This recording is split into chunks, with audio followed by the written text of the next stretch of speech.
Hello everyone, welcome back to my channel. मेरी channel पे जो कोई भी नए आ रहे हैं प्लीज़ सब्सक्राइब कर दीजिए। तो चलिए स्टोरी शुरू करते हैं। पिछले पार्ट में हमने देखा था विंग उन दोनों को देख कर कहता है, अब चलो अंदर चलते हैं। विंग की बात सुनकर न्यू हुसैन वन्निंग विंग के साथ मेंशन के अंदर चले जाते हैं। अंदर लिविंग एरिया में जियांग सामियान मैडम यू बैठे थे। वो दोनों आपस में कुछ बातें कर रहे थे। तभी मैडम यू विंग को देखती है तो कहती है, बेबी तुम आ गए। मैडम यू की बात सुनकर विंग भी वहीं रुक जाता है और हाँ में सिर हिला देता है। विंग अपने डैड की तरफ एक बार भी नहीं देखता है क्योंकि वो अपने डैड से बहुत नाराज़ था। उसे अपने डैड पे बहुत गुस्सा आ रहा था, इसलिए वो अपने डैड की तरफ नहीं देख रहा था। तभी मैडम यू अपना नाटक शुरू करते हुए कहती है, बेबी तुम्हारा तबीयत कैसी है? क्या तुम ठीक हो? मैंने सुना कि तुम कुछ दिनों से बीमार थे। देखो तो कितने वीक हो गए हो। क्या तुम अपने ख्याल नहीं रख सकते? मैडम यू की बात सुनकर विंग अपना मुंह बना लेता है। तभी जियांग शामियान विंग को देखते हुए कहते हैं, तुम्हारी मॉम कुछ पूछ रही हैं तो इसलिए तुम्हें अपने मॉम की बातों का आंसर देना चाहिए। विंग विंग अपने डैड की बातों को इग्नोर करके वहाँ से नेहुसान और वैनिंग के लेकर अपने रूम में चला जाता है। विंग जब अपने रूम में जाता है तो एक बड़े से तस्वीर को देखता है जो उसकी मॉम थी। विंग उस तस्वीर के सामने स्माइल करते हुए खड़ा हो जाता है। विंग वहीं खड़ा होकर एकटक उस तस्वीर को देख रहा था। उसके आंखों में आंसू थे। इस वक्त विंग के दिल में बहुत पेन हो रहा था। विंग अपने मन में कहता है, आज उसके मॉम होते तो उसके साथ कोई ऐसा नहीं करता। काश मैं अपनी मॉम के साथ अपने दर्द को बांट सकता था। अगर मेरी मॉम मेरे पास होती, मैं भी अपने मॉम से मैं अपने सारे दर्द शेयर करता और वो मुझे सबसे प्रोटेक्ट करती। ने हुसैन वहीं खड़ा होकर विंग को देख रहा था। ने हुसैन जानता था कि विंग इस वक्त कितना सैड है। उसके दिल पर इस वक्त क्या बीत रही है। जिसे वो इतना प्यार करता है, आज उसी ने उसे छोड़ने का फैसला कर लिया। ने हुसैन विंग के पास जाकर उसके कंधे पर हाथ रखता है और कहता है, विंग तुम चिंता मत करो, हम सब हैं ना तुम्हारे साथ। आंट नहीं है तो क्या हुआ, हम सब हैं ना। विंग तुम उदास मत हो। तुमने सबके लिए जी कर देखा, अब खुद के लिए जी कर देखो। अपनी लाइफ में आगे बढ़ो। ये तुम्हारा एक तरफा प्यार था, वो तुमसे प्यार नहीं करता है। देखना विंग, एक दिन तुम्हें दुनिया के सबसे हैंडसम पर्सन मिलेगा और वो तुमसे बहुत प्यार करेगा। वो लैन वांगजी अनलकी है जो वो तुमसे प्यार नहीं कर पाया। विंग मैं इस वक्त बहुत हैप्पी हूँ कि फाइनली तुम अपने लिए स्टैंड ले रहे हो। ने हुसैन की बात सुनकर विंग ने हुसैन की तरफ देखता है और ने हुसैन को हग करके फूट फूट कर रोने लगता है। विंग इस वक्त किसी बच्चे की तरह रो रहा था। विंग को इस तरह रोते हुए देखकर ने हुसैन के आंखों में आंसुओं से भर आए थे।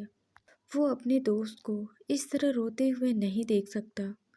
आखिर कब तक उसके दोस्त औरों के फेस पे, औरों के सामने स्माइल करता रहेगा और अकेला बैठकर रोता रहेगा। उसे अच्छे से पता है विंग अपना इमोशन छुपाने में कितना माहिर है। वो अपने बारे में कभी किसी को नहीं बताता। हमेशा सामने वाले लोग विंग के सिर्फ स्माइल ही देख पाते हैं। उसके अंदर कितना दर्द है वो कभी जान ही नहीं पाते हैं। ने हुसैन विंग को रोने देता है। विंग जितना चाहे उतना रो ले क्योंकि वो उसके लिए अच्छा था। कुछ देर रोने के बाद ने हुसैन हक को ब्रेक करता है और विंग के फेस को अपने दोनों हाथों में लेकर कहता है, विंग, तुम इस तरह नहीं रो सकते। अगर तुम्हें जीना है, अपनी लाइफ में आगे बढ़ना है, तुम्हें उसे डिवोर्स देना होगा। वो तुमसे प्यार नहीं करता है। अगर वो तुमसे प्यार करता तो वो इस तरह तुम्हें हॉस्पिटल में अकेले नहीं छोड़ता, या फिर तुम्हें इस तरह अपने घर से नहीं निकालता, अपने दिल से नहीं निकालता। विंग, आखिर कब तक तुम ना समझने के नाटक करते रहोगे? क्या तुम्हें अपनी लाइफ में आगे नहीं बढ़ना है? वो तुम्हें डिजर्व नहीं करता विंग। उसे छोड़ दो, उसे भूल जाओ। ये एक तरफा प्यार है, इससे सिर्फ और सिर्फ तुम्हें ही दर्द होगा। तुम उसे डिवोर्स दे दो। तुम्हारे पास उसने डिवोर्स पेपर भेज दिए हैं। तुम उस पे साइन कर कर उसे दे दो और उससे डिवोर्स ले लो। ने हुसैन की बात सुनकर विंग, जो अभी भी रो रहा था, उस रोने की वजह से उसकी आंखें रेड हो चुके थे। वो ने हुसैन की तरफ देखता है और अपने आंसुओं को पोंछता है और कहता है, उसे डिवोर्स चाहिए ना मुझसे? वो मुझसे डिवोर्स चाहता है ना, तो मैं उसे डिवोर्स दूंगा। मैं उसे मैं उसे कभी माफ़ नहीं करूंगा इसके लिए। मैं उसे कभी माफ़ नहीं करूंगा। उसने मुझे बहुत रुलाया। मैंने मैंने उसे उसके प्यार पाने के लिए मैं मैं हर दिन उसके लिए कुछ ना कुछ करता था। लेकिन तुम्हें पता है नहीं हुसैन, वो मेरे तरफ एक नज़र भी नहीं देखता था। वो हार्टलेस है। वो सच में हार्टलेस है। मैं इसके लिए उसने उसने मुझे बहुत रुलाया और उसने मेरे दिल के हजार टुकड़े कर दिए। मैं उसे कभी माफ़ नहीं करूँगा। मैं भी उसे दिखा दूँगा कि मैं उसके बिना रह सकता हूँ। ये बोलकर विंग ने हुसैन को हक करके फिर से रोने लगता है। ने विंग की बात सुनकर न्यू हुसैन हाँ में सिर हिलाता है। कुछ देर के बाद न्यू हुसैन और वन्नी अपने घर के लिए निकल चुके थे। विंग, जो अपनी बेड पर लेटा हुआ था और उसी डिवोर्स पेपर को देख रहा था, विंग की आंखें रोने की वजह से सूजे हुए थे। विंग की आइज़ इस वक्त इतने रेड थे कि कोई भी देखता तो वो समझ जाता कि इस वक्त विंग कितना रोया होगा। अब हमें अगले दिन का सीन दिखाया जाता है।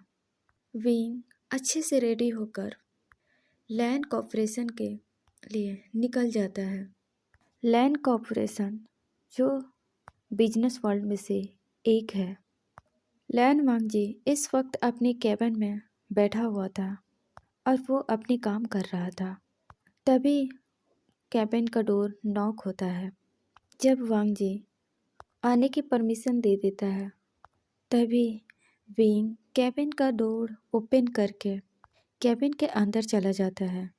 वांगजी, जो इस वक्त अपने लैपटॉप में बिजी था, विंग जब देखता है कि वांगजी उसके तरफ नहीं देख रहा है और वो अपने काम में बिजी है, तो विंग कहता है, मिस्टर लैन, आपने मुझसे जैसा कहा था मैंने वैसा कर दिया। इतनी खूबसूरत आवाज़ सुनकर वांगजी अपना सर उठाकर सामने वाले पर्सन को देखता है, तो वो एक पल के लिए उसकी नज़रें सामने वाले पर्सन पे रुक जाती है। वांगजी एक टक विंग को देख रहा था। विंग इस वक्त देखने में काफ़ी खूबसूरत लग रहा था। उसके रेड लिप्स, उसके वाइट मिल्क फेस, वांगजी साफ साफ देख पा रहा था कि विंग देखने में कितना खूबसूरत है। तभी वांगजी की नज़रें विंग के लिप्स के नीचे एक मोड़ पर जाती है, जो देखने में काफ़ी अट्रैक्टिव लग रही थी। वो मोल वांगजी को अपने तरफ अट्रैक्ट कर रही थी। तभी विंग वांगजी के टेबल के सामने वो डिवोर्स पेपर सामने निकाल कर रख देता है और कहता है, मिस्टर लैन, मैंने इन पे सिग्नेचर कर दिया है, आप इसे एक बार चेक कर लीजिए। ये बोलते हुए विंग अपने उंगली में फिंगर में जो रिंग थे उसे एक नज़र देखता है और विंग उस रिंग को निकालकर उस टेबल पर रख देता है और कहता है, मिस्टर लैन, मुझे इस रिंग को लौटाना बहुत ज़रूरी था, इसलिए मुझे यहाँ आना पड़ा। वांग जी, जो कब से विंग की इतनी ब्यूटीफुल आवाज़ सुन रहा था, वांग जी तभी वांग जी अपने होश में आता है तो देखता है उसके सामने डिवोर्स पेपर और रिंग दोनों ही उसके सामने पड़े थे। वांग जी फिर से विंग की तरफ देखने लगता है। वांग जी इस वक्त विंग के ब्यूटीफुल फेस को देख रहा था। वांग जी का इस वक्त विंग के कोई भी बातों पर ध्यान नहीं था। उसे बस विंग को देखना था। वांग जी को इस तरह घूरता हुआ देखकर विंग अपने गले को साफ करता है और कहता है, मिस्टर लैन, क्या आप मुझसे कुछ कहना चाहते हैं? वांग जी विंग की तरफ देखते हुए कहता है, अभी तुम्हारी तबीयत कैसी है? विंग वांग जी की बात सुनकर शॉक हो जाता है। वो अपने मन में कहता है, वो जब हॉस्पिटल में था तो उसे ये इंसान देखने तक नहीं आया, फिर आज उसकी तबीयत क्यों जानना चाहता है? तभी वांग जी विंग से जवाब ना पाकर विंग की तरफ देखने लगता है तो विंग अपने होश में आता है और कहता है, मिस्टर लैन, आप चिंता मत कीजिए, मैं ठीक हूँ और मैंने डिवोर्स पेपर आपको दे दिया है और मैंने आपको रिंग भी लौटा दी, तो मुझे लगता है मुझे चलना चाहिए। मिलते हैं कल कोर्ट में। ये बोलकर विंग वहाँ से जाने लगता है। तभी वांग जी विंग को रोकते हुए कहता है, क्या इन सब के बारे में चैंग को पता है? तभी विंग वांग जी की तरफ पलटकर कहता है, इसकी चिंता आप मत कीजिए मिस्टर लैन। चैंग मेरे ब्रदर है और मैं उन्हें सब कुछ बहुत जल्द बता दूंगा। वांग जी विंग के फेस पर वो स्माइल देख पा रहा था कि विंग के फेस पर इस वक्त स्माइल है। वो स्माइल बिल्कुल भी असली नहीं है। फिर वे वांग जी कुछ नहीं कहता है। विंग उस कैबिन से बाहर निकल जाता है। विंग को जाते हुए वांग जी देख रहा था। वो डोर की तरफ तब तक देखता है जब तक वो डोर पूरी तरह से बंद ना हो गई। तभी वांग जी टेबल पर देखता है कि विंग का फ़ोन वहीं था। विंग उस फ़ोन को देखकर एक बार स्माइल करता है। तभी उस डोर का रूम फिर से खोलता है और विंग जल्दी से अंदर आते हुए कहता है, सॉरी मिस्टर लैन, मैं अपना फ़ोन अंदर ही भूल गया। वांग जी कुछ नहीं कहता है क्योंकि उसे पता नहीं क्यों वो चाहता था कि विंग दोबारा उसके पास आए। विंग अपना फ़ोन उठाते हुए कहता है, मिस्टर लैन, अगर अनजाने में मुझसे कोई गलती हुई हो तो आप मुझे माफ़ कर देना। और हाँ, आप हमेशा से चाहते थे कि मैं आपके सामने कभी ना आऊँ, तो मैं आपसे वादा करता हूँ मैं आपके सामने कभी नहीं आऊँगा। ये बोलकर विंग अपने फ़ोन को लेकर वहाँ से चला जाता है। वांग जी जो इस वक्त विंग के बातों से काफ़ी ज़्यादा परेशान हो गया, पर वो कुछ नहीं कर सकता क्योंकि डिवोर्स लेने के आइडिया सिर्फ उसका था। विंग के जाने के बाद वांग जी उस डिवोर्स पेपर को देखता है तो उसमें विंग के साइन थे और उस पे पड़े रिंग को देखता है। वांग जी उस रिंग को उठा लेता है और उस रिंग की तरफ देखने लगता है। तभी वांग जी के वो दिन याद आता है जिस दिन उसकी और विंग की शादी हुई थी। वांग जी वेडिंग अटायर में स्टेज पर खड़ा था और विंग जो देखने में बहुत खूबसूरत लग रहा था वो वांग जी के सामने खड़ा था। वांग जी के फेस पर कोई एक्सप्रेशन नहीं था। वांग जी एक्सप्रेशनलेस वहीं खड़ा था। इन दोनों के सामने प्रीस्ट खड़े थे और इनकी वेडिंग शुरू कर चुके थे। तभी वांग जी को एक आवाज़ सुनाई देती है, मिस्टर लैन और विंग, आप दोनों की शादी कंप्लीट हो गई। आप दोनों एक दूसरे को किस कर सकते हैं। प्रीस्ट की बात सुनकर वांग जी अपने ख्याल से बाहर निकलता है। वांग जी विंग की तरफ एक बार भी नहीं देखता। वो पूरे समय अपनी नज़रों को नीचे झुका कर रखा था क्योंकि वो विंग को देखना नहीं चाहता था। वांग जी एक कदम आगे बढ़ा और विंग के फोरहेड पर किस कर लेता है। विंग को लगा कि वांग जी उसके लिप्स पर किस करेगा, लेकिन वांग जी उसके लिप्स पर किस ना करके उसके फोरहेड पर किस किया। विंग जो पूरे समय वांग जी को ही देख रहा था। वांग जी अपने मन में कहता है, वे फूजियान, मैं तुम्हें अपनी लाइफ में कभी खुश नहीं रहने दूंगा। तुम मुझसे शादी तो कर लिया, लेकिन तुम इसके लिए रिग्रेट करोगे।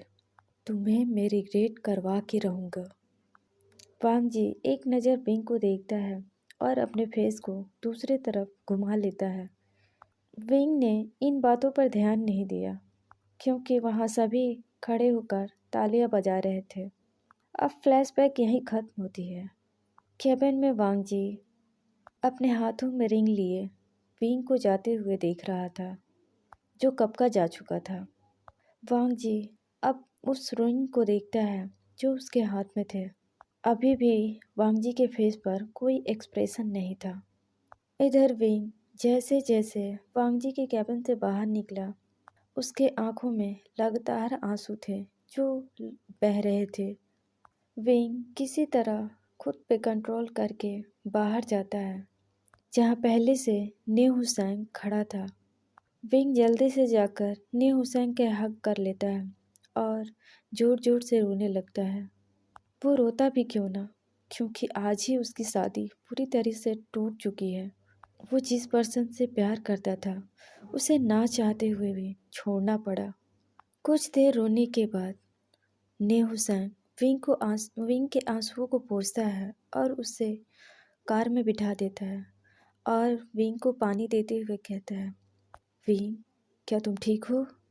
विंग हाँ में सिर हिलाता है और न्यू हुसैन के हाथ से पानी ले लेता है और उसे पीने लगता है। विंग भले ही चुप हो गया था, लेकिन उसके आंखें अब भी आंसू बहे जा रहे थे।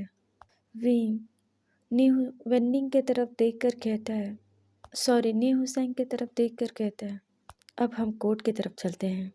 कुछ देर बाद वो दोनों कोर्ट के सामने खड़े थे। तभी वहाँ वांग जी लैन सीचेन आते हैं।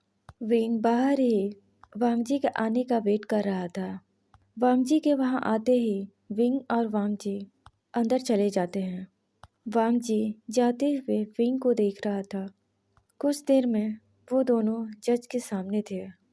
वांग जी अपना फाइल कोर्ट के सामने रख देता है। जज फाइल को देखते हुए कहते हैं, तुम लोग डिवोर्स क्यों लेना चाहते हो? तुम दोनों अभी यंग हो, तो फिर तुम दोनों को डिवोर्स क्यों चाहिए? जज की बात सुनकर विंग और वांग जी एक नज़र एक दूसरे के तरफ देखते हैं। वहीं जज दोनों को गौर से देख रहे थे। तभी विंग वांग जी से अपनी नज़रों को हटा लेता है और कहता है, हम दोनों एक दूसरे के लायक नहीं हैं। हम दोनों एक दूसरे से प्यार भी नहीं करते हैं। मैं सच बोल रहा हूँ, हम दोनों के बीच में कोई प्यार नहीं है और ना ही कपल जैसी कोई रिश्ता है। हम बस एक मजबूरी में एक दूसरे के साथ थे। हमारी शादी एक बिजनेस डील हुई थी और हम इस शादी से खुश नहीं हैं, इसलिए हम डिवोर्स लेना चाहते हैं। विंग की बात सुनकर जज वांग जी की तरफ देखता है, जो अब भी विंग को देख रहा था। जज वांग जी से कहते हैं, मिस्टर लैन, क्या आप कुछ बोलेंगे? जज की बात सुनकर वांग जी विंग को देखते हुए कहता है, पर मैं डिवोर्स नहीं चाहता। मुझे डिवोर्स नहीं चाहिए। वांग जी की बात सुनकर विंग की आंखें बड़ी हो जाती हैं। वो वांग जी की बात से बहुत हैरान था। विंग वांग जी को देखते हुए कहता है, मिस्टर लैन, आप ये क्या कह रहे हो? आप कहना क्या चाहते हैं? आखिर आप मुझसे डिवोर्स क्यों नहीं लेना चाहते? वो आप थे जो मुझसे डिवोर्स चाहते थे, पर अब क्या हुआ? वांग जी विंग को देखकर उसके तरफ झुकते हुए कहता है, अब मैं चाहता हूँ कि मुझे तुम्हें डिवोर्स नहीं देना चाहिए। तभी विंग गुस्से में कहता है, मिस्टर लैन, आपका दिमाग खराब हो गया। आप मुझसे चाहते क्या है? मैं कोई आपका सर्वेंट नहीं हूँ जो मैं आपका हर बात मानूँ। आपको मुझसे डिवोर्स नहीं चाहिए, पर मुझे आपसे डिवोर्स चाहिए। तभी वांग जी विंग के फेस के पास जाकर कहता है, पर मुझे तुमसे डिवोर्स नहीं चाहिए। ये बोलकर वांग जी जज की तरफ देखता है, जो उन दोनों को ही देख रहे थे। वांग जी जज को देखते हुए कहता है, हम दोनों डिवोर्स नहीं ले रहे हैं। जज वांग जी और विंग की तरफ देखते हुए कहते हैं, मुझे लगता है पहले आप दोनों को डिसाइड कर लेना चाहिए, फिर यहाँ आना डिवोर्स के लिए। विंग वांग जी को गुस्से में देखते हुए वहाँ से उठकर चला जाता है, क्योंकि विंग को कुछ समझ नहीं आ रहा था कि आखिर वांग जी का इरादा क्यों बदल गया। 1 घंटे में ऐसा क्या हो गया कि वांग जी ने अपना माइंड ही चेंज कर दिया। विंग अपने मन में कहता है, वो लैन वांग जी कभी कहता है वो मेरे साथ नहीं रह सकता, कभी कहता है मुझे तुम्हारे साथ रहना है, कभी कहता है मुझे तुमसे डिवोर्स चाहिए, कभी कहता है वो मुझसे डिवोर्स लेना नहीं चाहता। वो मुझसे चाहता क्या है? वो हमेशा मुझे परेशान करने के लिए कोई ना कोई तरीका ढूंढ ही लेता है।